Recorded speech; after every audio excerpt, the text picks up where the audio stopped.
One stone, just one stone, lifted from the temple floor by a man whose name we do not know, in a city that had already decided what it believed. The stone is in his hand. His arm is raised. And in a moment, we will find out why. But not yet. Before any of this, before the temple, before the arguments, before the stones, there is a desert. And in the desert, there is a man who has not been anyone important for 40 years. His name is Moses. He is 80 years old. He was raised in a palace, educated by the finest minds Egypt could offer, positioned to be somebody. And then one afternoon he killed a man, panicked, and ran. He has been running ever since. Or rather, he has stopped running and started hiding, which is what running looks like when you are too tired to keep moving. He tends sheep now. Not his own sheep. His father-in-law and Apos' sheep. He walks them across the same hills every day, in the shadow of a mountain the locals call Horeb, the desolation. That is where he is. The desolation. In case you missed the symbolism. He is not expecting anything to happen. And then a bush catches fire. This is not unusual in the Sinai desert. Dry brush ignites in the heat. Moses has seen it before. But this bush does not burn up. The fire is eating nothing. It just burns and burns and burns, as if the fire itself is alive, as if something is inside the flame that has no need of fuel. Moses turns aside to look. And the moment he turns, a voice speaks. You know what the voice says. You have probably heard it your whole life. But stay with me, because there is something inside these words most people walk right past. God tells Moses to take off his sandals. Moses does. God tells Moses he is the God of Abraham, Isaac, and Jacob. Moses hides his face. And then God says something extraordinary. He says he has seen the suffering of his people in Egypt. He has heard their crying. He knows their pain. And he is sending Moses back to Egypt to get them out. Moses, who has been hiding for 40 years, is being sent back to the place he fled. And Moses, understandably, has a question. Not in quote, how will I do this? End quote. Not in quote, what if Pharaoh refuses? End quote. Moses goes straight to the root of everything. End quote. When I go to the Israelites and tell them, and Apos, the God of your fathers sent me, and Apos, they will ask me, and Apos, what is his name? And Apos, what do I tell them? End quote. This is not a bureaucratic question. In the ancient world, a name is not a label. A name is a nature. A name tells you what someone is, what they can do, whether they can be trusted. Moses is not asking for a calling card. Moses is asking, who are you really? And can I trust you with this?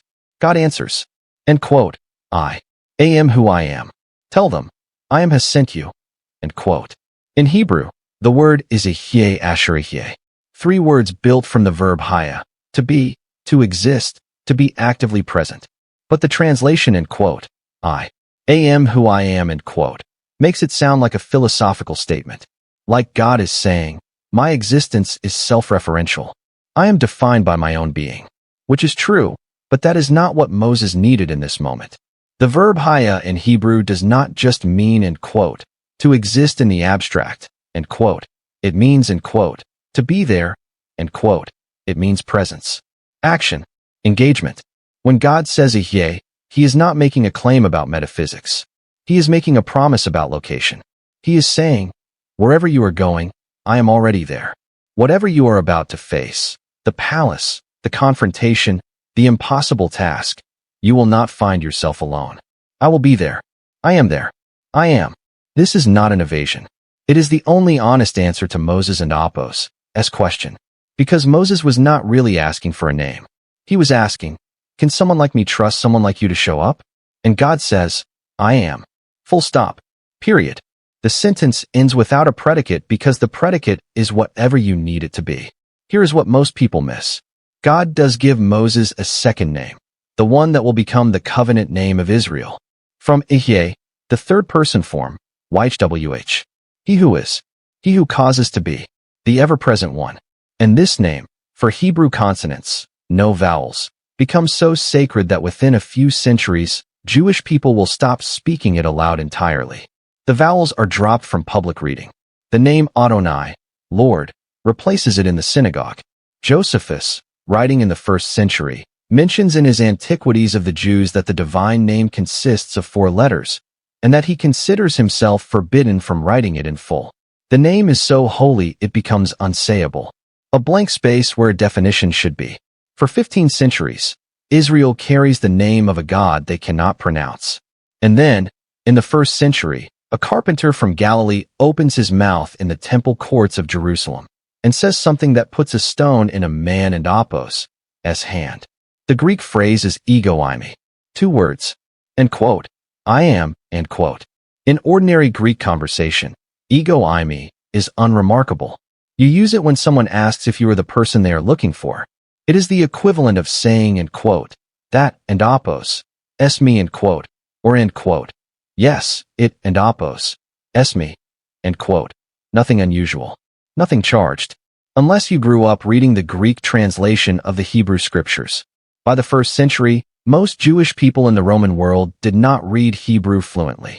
They read the Septuagint, the Greek translation of the Old Testament, completed around 250 years before Christ in Alexandria.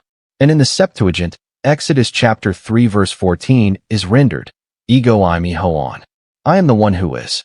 Every time Jesus in John and Apos' gospel says ego eimi without a predicate, without end quote, the bread end quote, or end quote, the light end quote, attached, he is using the exact phrase the Septuagint uses for God and Apos' name. Not a similar phrase. The exact phrase. His listeners knew this. That is why they pick up stones. But before the stones, there are 7 answers. 7 moments where Jesus takes the blank space where God and Apos' name should be and fills it in. Not with a definition, with a provision, with a presence tailored to a specific fear. Pay attention to this, because one of these 7 is almost certainly for you.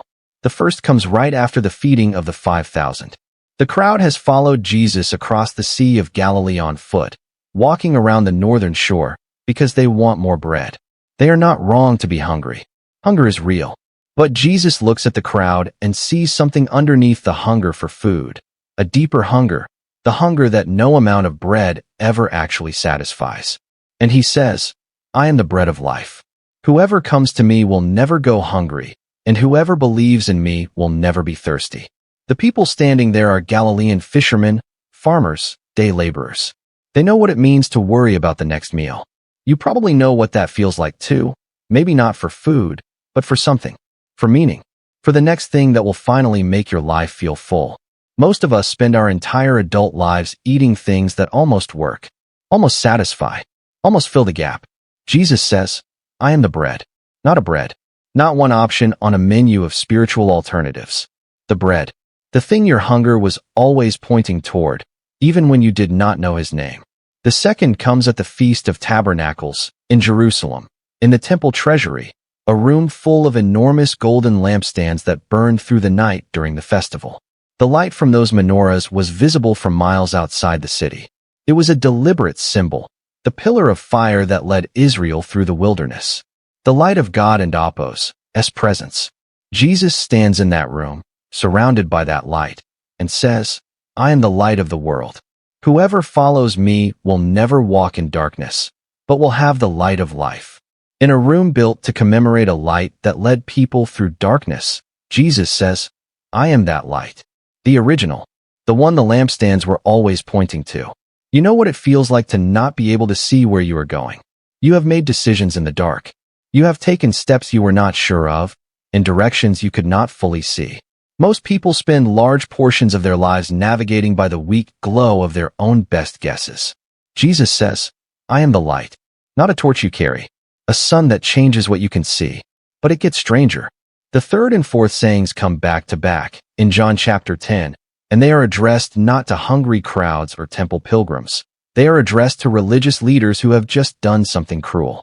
In John chapter 9, Jesus heals a man who was born blind. The Pharisees interrogate the man, cannot accept his answers, and throw him out of the synagogue. Excommunication. In first-century Jewish life, this is not just a religious consequence. It means social death. It means your neighbors cross the street. Your family faces pressure to disown you. You are outside, alone, cast out for telling the truth about what happened to you. Jesus hears about it and goes to find the man. Then he turns to the Pharisees, the ones who did the casting out, and says, I am the door, and I am the good shepherd. Think about what he is doing. The shepherd image was everywhere in the Hebrew scriptures: Psalm 23, Ezekiel 34, Isaiah 40. In Ezekiel 34, God himself says that because the leaders of Israel have been bad shepherds, exploiting the flock, abandoning the weak, ruling harshly, he himself will come and be their shepherd. He will search for the lost. He will bind up the injured. He will bring back the strays.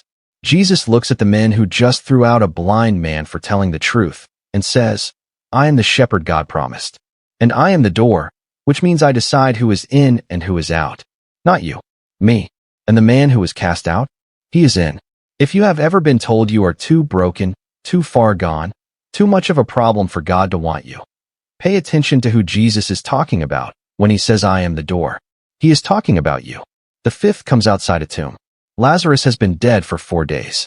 His sister Martha meets Jesus on the road before he reaches the village, and she says the words that every grieving person has said, in some form, at some point in their life. Lord, if you had been here, my brother would not have died. You know that feeling. The feeling that God was late. That he could have shown up and did not. That by the time he arrived, it was already over, already too late, already sealed in stone and wrapped in burial cloth. Jesus looks at Martha, not with a theological argument, not with an explanation for the delay, and says, I am the resurrection and the life. Whoever believes in me, though he die, yet shall he live. And everyone who lives and believes in me shall never die. Do you believe this? This is the only one of the 7 where Jesus immediately asks, do you believe this? He does not say it to the crowd. He does not offer it as a general teaching. He says it to a woman standing outside her brother and Apos' tomb, for days in, with the grief fresh and the stone in place, and the hope buried. And then he goes to the tomb and says, take away the stone. The thing you thought was sealed. He walks toward it. The 6th comes in the upper room, the night before the crucifixion. Thomas, honest, doubting, practical Thomas, says to Jesus, we do not know where you are going. How can we know the way?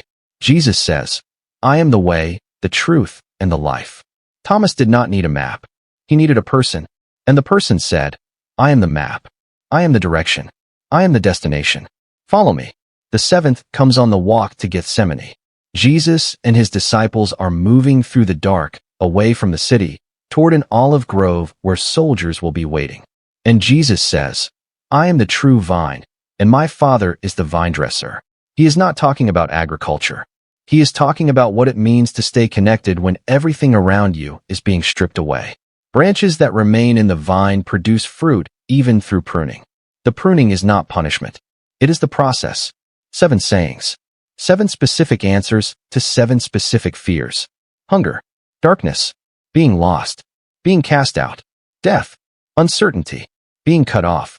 If you are carrying one of those fears right now, and most of us are carrying at least one, then one of those 7 was spoken directly into the silence where your fear lives. But we are not at the stones yet.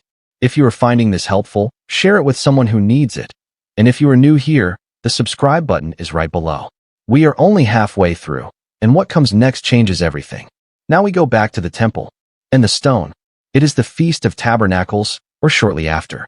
Jesus has been teaching in the temple courts for days. The crowds are divided. The Pharisees are watching. And a conversation begins in John chapter 8 that starts as a theological debate and ends with something much more dangerous. The Pharisees challenge Jesus about his testimony. He responds. They challenge again. And then Jesus says something that shifts the entire conversation onto different ground. Before Abraham was, I am. 5 words.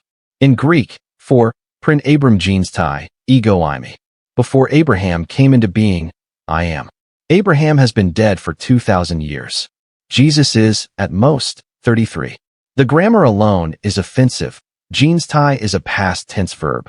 Came into being, but ego eimi is present tense. Not in quote. I was, end quote. Not in quote. I existed before Abraham, end quote. I am. Present tense. Unqualified. No predicate. The Pharisees are not confused about what Jesus is claiming. They are not puzzled. They do not ask a follow-up question. They pick up stones. Under Jewish law, the penalty for blasphemy was death by stoning. You do not stone someone for making a confusing theological claim. You stone them for a clear one. The crowd in John chapter 8 understood exactly what Jesus said and exactly what it meant. He used the phrase from Exodus 3, verse 14. He used the words of the Septuagint. He put himself inside the name that cannot be spoken.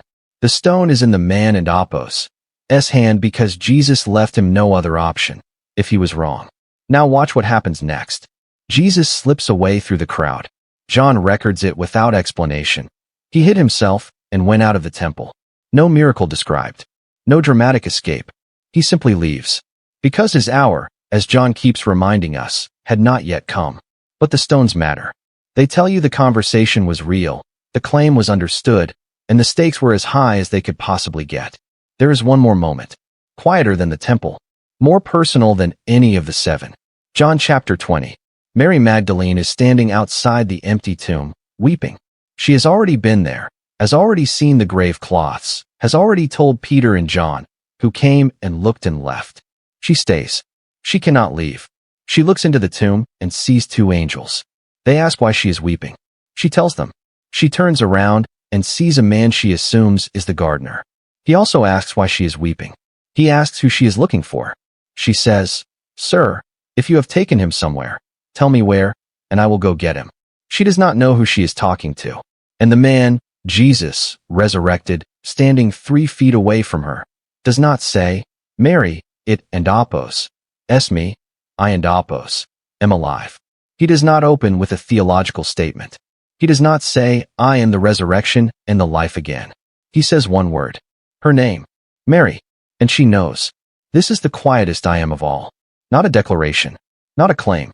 Just a name, spoken by the only voice in the universe that has ever said her name that way. And she turns. And she recognizes him. And the whole thing, the cross, the tomb, the silence of Saturday, the confusion of Sunday morning, collapses into a single moment of recognition. God says, "I am," in the burning bush, and the desert shakes. Jesus says, "I am," in the temple, and the crowd reaches for stones. And then Jesus says one woman and Apos' name, quietly, in a garden, on a Sunday morning. And that is also "I am." The same presence. The same voice. Just spoken in a register only she could hear. Here is why this matters right now. We live in a moment of extraordinary identity confusion. Not just personally, culturally.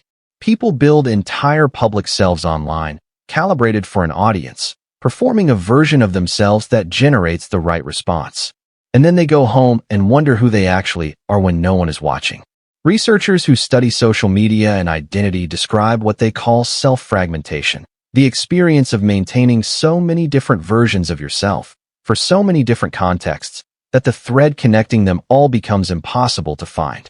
The question Moses asked at the burning bush, "Who are you?" is the same question a generation is asking in the dark, usually not out loud, usually at 2 in the morning, usually after a day of performing fine. And here is what the I am statements are not. They are not God telling you who you are. They are not a self-help framework. They are not 7 steps to spiritual identity. They are God answering the question Moses asked, the question underneath every question, the question that lives beneath the hunger and the darkness and the grief and the uncertainty and the fear of being cut off. Who are you? And can I trust you with this? God does not answer with a definition. He answers with a presence. He says, "I am what your hunger needs. I am what your darkness needs. I am what your grief needs. I am what your uncertainty needs. I am what your fear of being cast out needs. I am what the thing sealed in stone needs." He is not offering a category. He is offering himself. And for Moses, standing barefoot in the desert with 40 years of failure behind him and an impossible task ahead of him, that was the only answer that could have worked. Because Moses did not need a theological framework. He needed to know that whoever he was being sent by would actually show up. I am. Present tense. Active. There. So here's what you carry out of this. The first thing, every I am statement is God answering a specific fear. Not fear in general. Your fear, the one you are actually carrying. Hunger. Darkness. Being lost. Being cast out. The death of someone you love. Not knowing the way. Being disconnected from the thing that was supposed to give you life. Somewhere in those 7, there is a sentence spoken directly into the silence where your fear lives. Read John and Apos' gospel again with that in mind. Notice which one stops you. The second thing, The name God refused to define for Moses is the same name Jesus claimed in the temple court, and the crowd understood exactly what he meant. This is not a coincidence or a metaphor. The Greek phrase Jesus uses in John 8, verse 58, is the same Greek phrase the Septuagint uses in Exodus 3, verse 14. One man lifts a stone. That stone is, in a strange way, a confirmation. It means the claim was clear. The question is not whether Jesus claimed to be God. The question is what you do with the claim. The third thing, and this is the one I want you to sit with.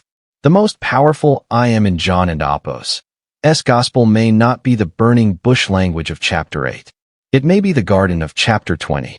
One woman, weeping, who has lost the most important person in her life.